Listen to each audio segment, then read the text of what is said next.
우리 속담에 벼는 익을수록 고개를 숙인다라는 속담이 있잖아요. 이 모든 속담이 참 우리 삶에 경험되면 경험될수록 이 선조들의 지혜가 참 대단하다라는 생각이 듭니다. 이 벼는 익을수록, 아니 곡식은 익으면 익을수록 고개를 숙인다는 것은 이런 뜻이죠.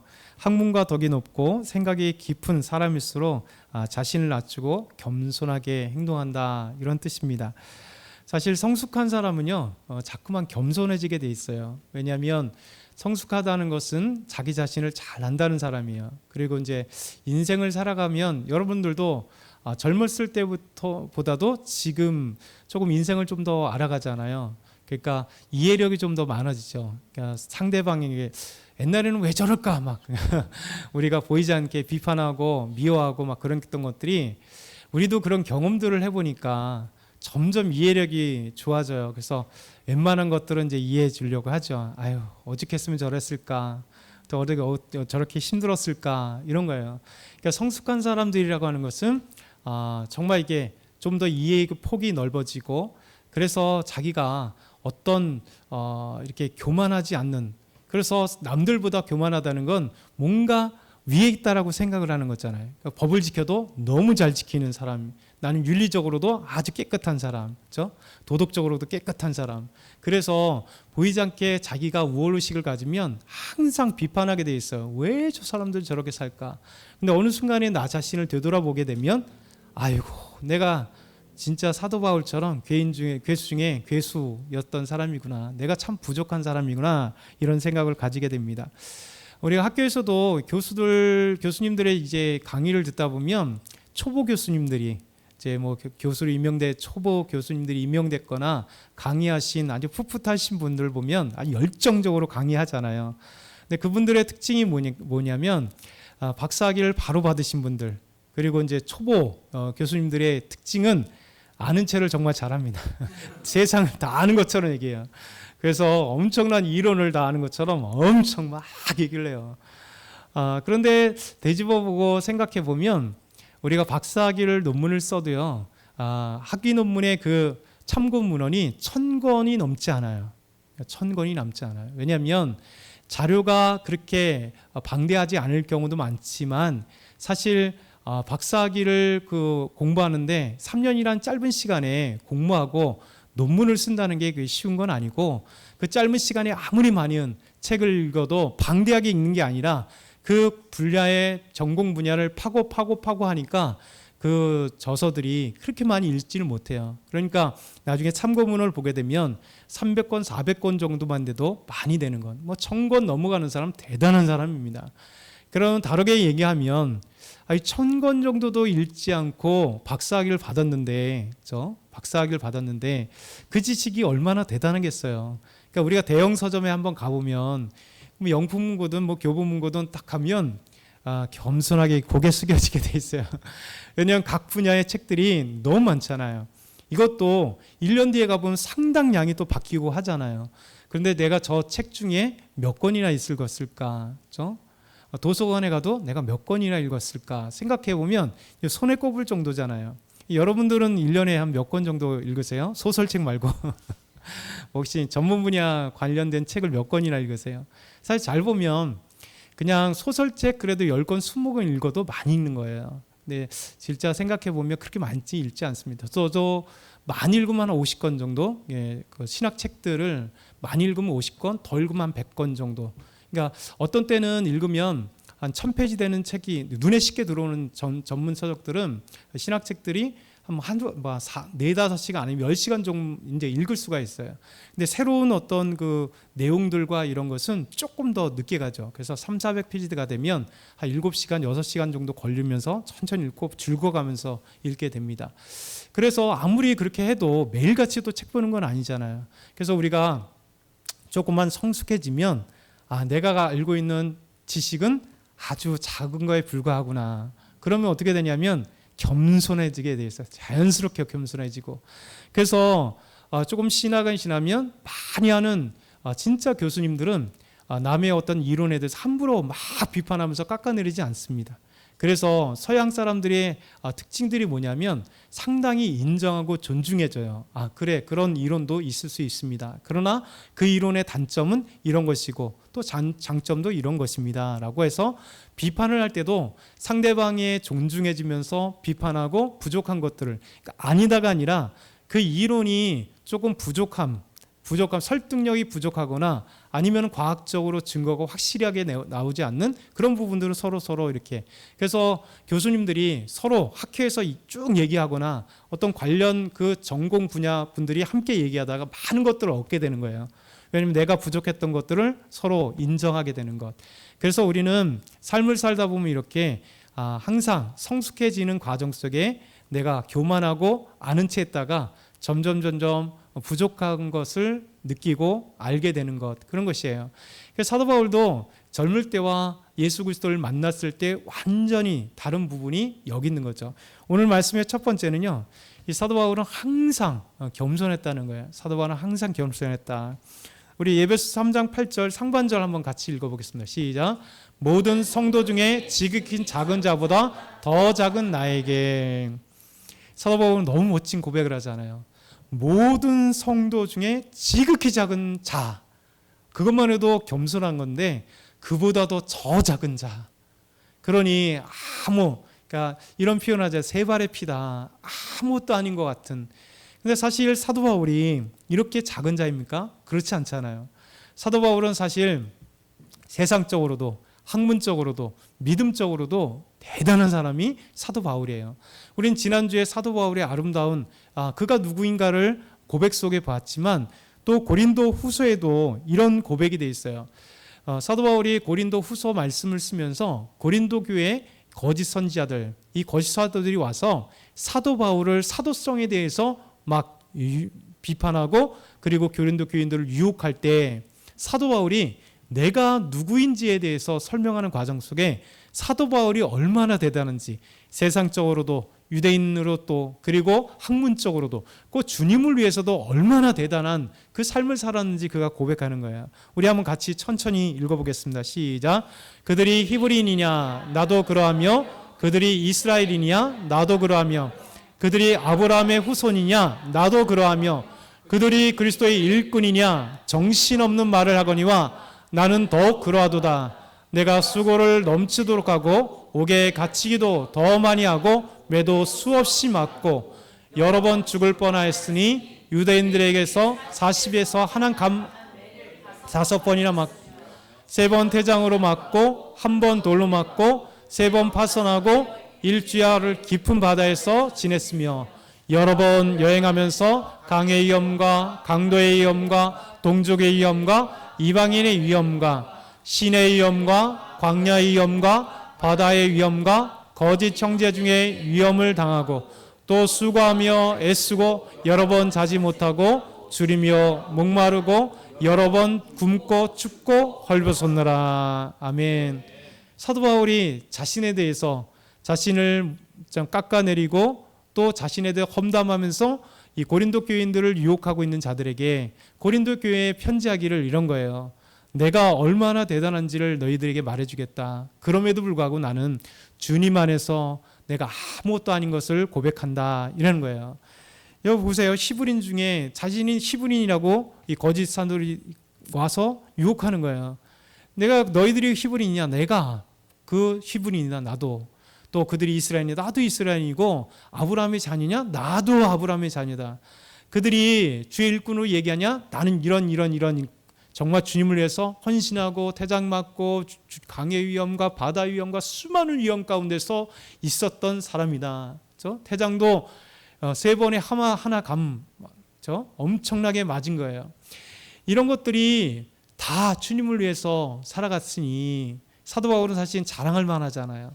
어떻게 보면 교회 안에서도 그보다도 지금 이 시대에 사도 바울이라면 정말 사람들이 존경하는 목사님이라고 인정받고 정말 수많은 사람들이 그분을 향해서 이런 분이야 라고 할 만한 분이에요. 그런데 사도 바울은 주님을 만나고 나서 그리고 주님의 일을 감당하면서 점점 자신의 삶에 있어서 겸손함으로 나아가는 거죠. 그래서 사도 바울은 내가 바로 하나님 앞에 겸손할 수밖에 없는 사람입니다. 왜? 하나님이 나를 부르시고 나를 이 자리에 세우셨고 나는 아무런 자랑할 거리 없고 주님께서 나를 사용하셨기 때문입니다 라고 하는 그 마음 가운데 고백이 있는 거죠. 그래서 우리가 지난주에 보았던 것처럼 사도 바울이 고백이 뭡니까? 죄인 중에 나는 괴수이고 나는 날마다 하나님 앞에 죽는 사람이고 나의 나된 것은 하나님의 은혜이니 내가 모든 사도보다 더 많이 수고했지만 내가 한 것이 아니라 오직 나와 함께 하신 하나님의 은혜일 수밖에 없다. 이게 바로 주님을 사랑한 사람들이에요. 저와 여러분도 이 아름다운 고백을 하나님이 원하시는 거죠. 그래서 우리가 주님을 더욱더 알아가면 알아갈수록 또 기도하면 기도할수록 믿음의 사람들은 자꾸만 겸손해져요. 여러분 당당함과 겸손함은 이게 다르다는 거예요. 완전 다르지 않아요. 이 겸손한 사람은 당당해요. 왜냐하면 내 안에 충만하게 채워졌기 때문에. 여러분 비굴해서 겸손한 것이 아니라 내가 가지고 내 믿음이 있고 지혜가 있고 세상적으로 어떤 것을 있어도 겸손한 건 뭐냐면 그 안에서도 하나님이 주셨어요 라고 하는 그런 감사의 마음이 있다는 거예요. 그런데 세상 사람들이 날 무시하면 주님을 향하여 무시하면 당당하게 얘기하는 거예요. 난 이만큼 공부했어. 나도 세상에서 내놓을 수 있어. 나는 이만한 직업을 갖고 있어. 나는 이런 사업을 하고 있어. 나도 이런 사람이야. 그러나 내가 이것을 자랑하지 않는 이유는 우리 하나님이 나를 이렇게 세워주시고 나와 함께 하시고 나를 이곳까지 인도해 주셨기 때문에 내가 자랑할 것이 없어. 이것이 바로 겸손인 거예요. 당당하되 하나님 앞에 겸손함으로 나아갈 수 있는 것이죠. 그래서 사도 바울은 계속해서 빌립보서 4장 11절에서 13절 보면 이렇게 얘기하죠. 내가 궁핍함으로 말하는 것 아니다. 어떠한 형편에든지 내가 자족하기를 배웠다. 나는 비천에 처할 줄도 알고 풍부에 처할 줄도 알아. 모든 일, 곧 배부름과 배고픔과 풍부와 궁핍에 처하는 일에 일체를 배웠다. 이 사도 바울은 모든 것을 경험해 봤다는 거죠. 그래서 궁핍할 때도 있었지만 풍부할 때도 있었고 그리고 배고플 때도 있지만 더 배부를 때도 있었고 모든 것이 양쪽에 다 해봤는데 사도 바울이 그 모든 것을 경험하면서 자족하기를 배운 이유는 바로 내게 능력 주시는 자 안에서 내가 모든 것을 할 수 있음을 하나님이 알게 해주셨기 때문에 그래서 하나님 앞에 이런 고백을 하는 거죠. 믿음의 사람은 그래서 끊임없이 하나님이 하셨습니다. 하나님의 은혜입니다. 그래서 믿음의 참된 고백을 갖고 있는 사람들 항상 입에 달고 사는 게 뭐냐면 하나님의 은혜입니다. 하나님이 하셨습니다. 그렇죠? 그런 거죠. 그래서 이런 것들이 우리에게 자꾸만 하나님께서 기뻐하시는 삶으로 나아가는 거죠. 그래서 우리 인생을 알면 알수록 우린 고개를 숙여진다 그랬잖아요. 전도서의 말씀 보면 전도자 솔로몬이 이런 얘기를 해요. 다윗의 아들 예루살렘 왕은 전도자의 말씀이라. 이러면서 헛되고 헛되며 헛되고 헛되니 모든 것이 헛되도다. 이렇게 생각하면 모든 것이 헛되니 그냥 죽어버리자. 이렇게 삶의 헛된 것으로 생각할지 모르겠으나 이것이 부정적인 헛됨이 아니에요. 긍정적인 헛됨이라는 거예요. 다 해봤더니 이것이 하나님 앞에서 이 사람들은 그것을 향해 가고 있잖아요. 최고 권력을 향하여 이것이 최고라고 생각하며 그것이 나의 목표가 되고 최고 학력을 목표를 향하여 달려가고 최고의 돈을 목표를 향하여 달려가고 그렇죠? 최고 지혜를 향하여 달려가고 최고 무엇인가 남들에게 부러워할 만한 그 모든 것을 향해 달려가잖아요. 네, 솔로몬은 모든 것을 가져봤잖아요. 그러봤더니 이런 것을 향하여 달려가는 것이 하나님 앞에 헛된 것을 알았던 거예요. 그래서 인생을 되돌아보니까 왜 이런 것을 향하여 달려왔을까? 더 좋은 것이 있는데 그건 바로 하나님과 함께하는 인생이라는 거예요. 우리 하나님이 이 모든 것을 주셨기 때문에 내가 누릴 수 있는 것이지 내가 달려왔던 것 아무것도 아니다. 그러면서 솔로몬은 이런 얘기를 하죠. 내가 다시 지혜를 알고자 하며 미친 것들과 미련한 것들을 알고자 하여 마음을 썼으나 이것도 바람을 잡는 것 같이 다 헛된 것을 알았다. 그래서 우리가 지혜를 엄청 갈구하잖아요. 근데 지혜가 많으면 번뇌도 많다. 지식이 더하면 근심을 더한다. 여러분 이런 걸 알 거예요. 여러분 근심은 이렇게 지식이 또 많아지면 되게 좋은 것 같지만 지식이 많아지면 많아지는 걱정을 하게 돼요. 그래서 환경 지식이 많이 없으면 별 걱정이 없는데요. 지금 이제 지구 이 온난화뿐만 아니라 지구에 대한 환경들이 많아지니까 되게 근심이 많잖아요. 그렇잖아요. 바다에 미세 플라스틱이 없다고 그런 것도 몰랐으면 걱정하지 않아야 되는데 TV에서 엄청난 그런 얘기하니까 이제 근심 걱정이에요. 이제 생선도 못 먹겠네. 생선 안에도 미세 플라스틱이 다 검출되는데 우리는 뭘 먹고 사느냐. 저 태평양에도 거의 대한민국과 그 정도 맞먹는 그 쓰레기 더미가 있다 그러잖아요. 다 그냥 이렇게 돌다 보니까 한 곳에 모여가지고 얼마나 거대한 쓰레기 섬이 됐는지 거의 태평양의 대한민국 같은 그 어마어마한 그걸 치울 수 없는 사람의 능력으로 치울 수 없는 상황이 됐잖아요. 그래서 지식은 어떨 때 보면 사람을 번뇌케 해요. 그러니까 수학자들 새로운 지식을 새로운 문제를 풀기 위해서 얼마나 골 아프게 해요. 학자들 새로운 이론을 파악하기 위해서 얼마나 힘들어요. 그것도 즐거움이긴 하지만 이 솔로몬은 그런 것들을 경험한 거죠. 지혜를 낳아도 번뇌가 많아지는구나. 지식이 많아도 근심이 더하게 되는구나. 결국 그 어떤 것도 사람이 하나님 앞에 아무것도 아닌 것을 솔로몬은 경험을 통해서 근심하며 나아가며 그가 하나님이 다 하셨음을 고백하는 거죠. 바울은 인생에 있어서 하나님 앞에 항상 겸손함을 잊지 않았던 사람이 바울이에요. 두 번째는요, 한번 같이 읽겠습니다. 가장 작은 바울에게 주신 은혜는 이방인에게 복음을 전하는 것입니다.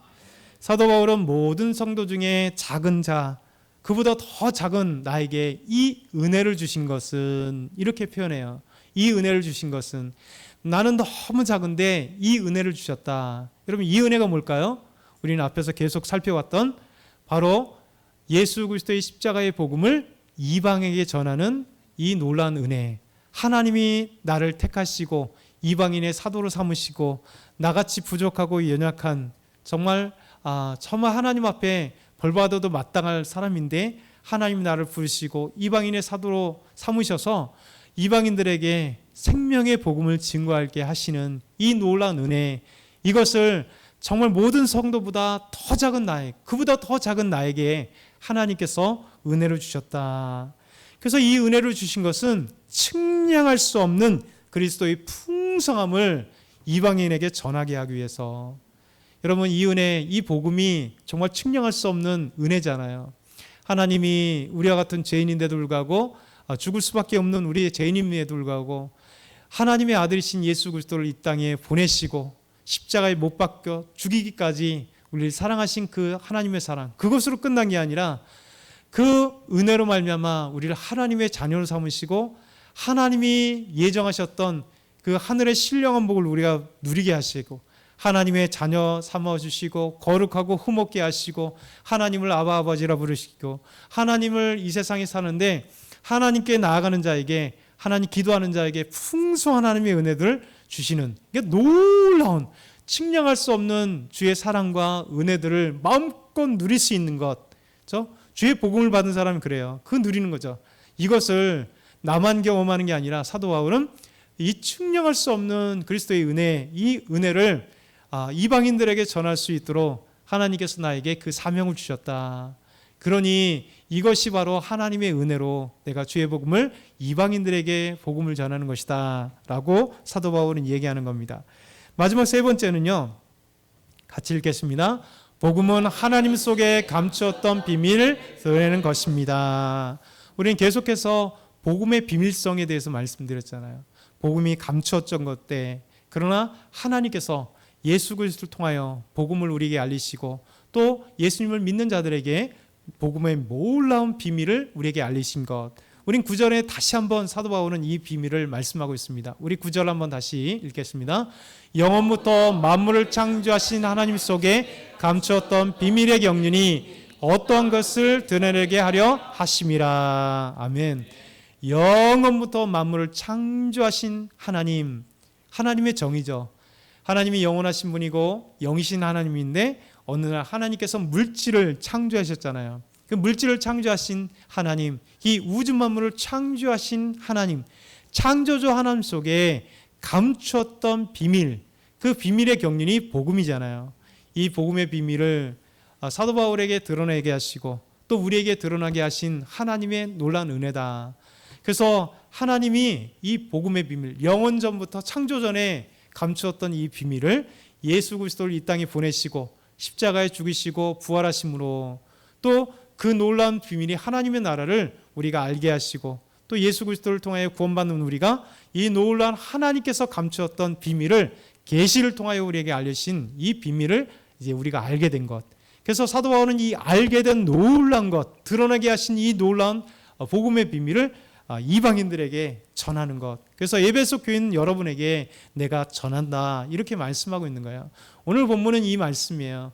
사도 바울은 얼마나 하나님 앞에 겸손한지를 우리에게 보여주고 또 사도 바울은 이 부족하고 연약하고 저 모든 성도들보다 작은 자 중에 작은 자인데 이방인들에게 복음을 전하는 이 아름다운 사명을 나에게 주셨고 그리고 이 복음은 바로 하나님 속에 감추었던 비밀인데 이 드러나게 하신 비밀을 이제 너희들에게 전한다. 이 비밀을 우리에게 말씀하시는 거죠. 저와 여러분이 이 말씀을 기억하면서 오늘도 하나님 앞에서 풍성한 은혜를 누리기를 축원합니다. 우리 찬송 드리겠습니다. 보혈을 지나 찬양 드리겠습니다.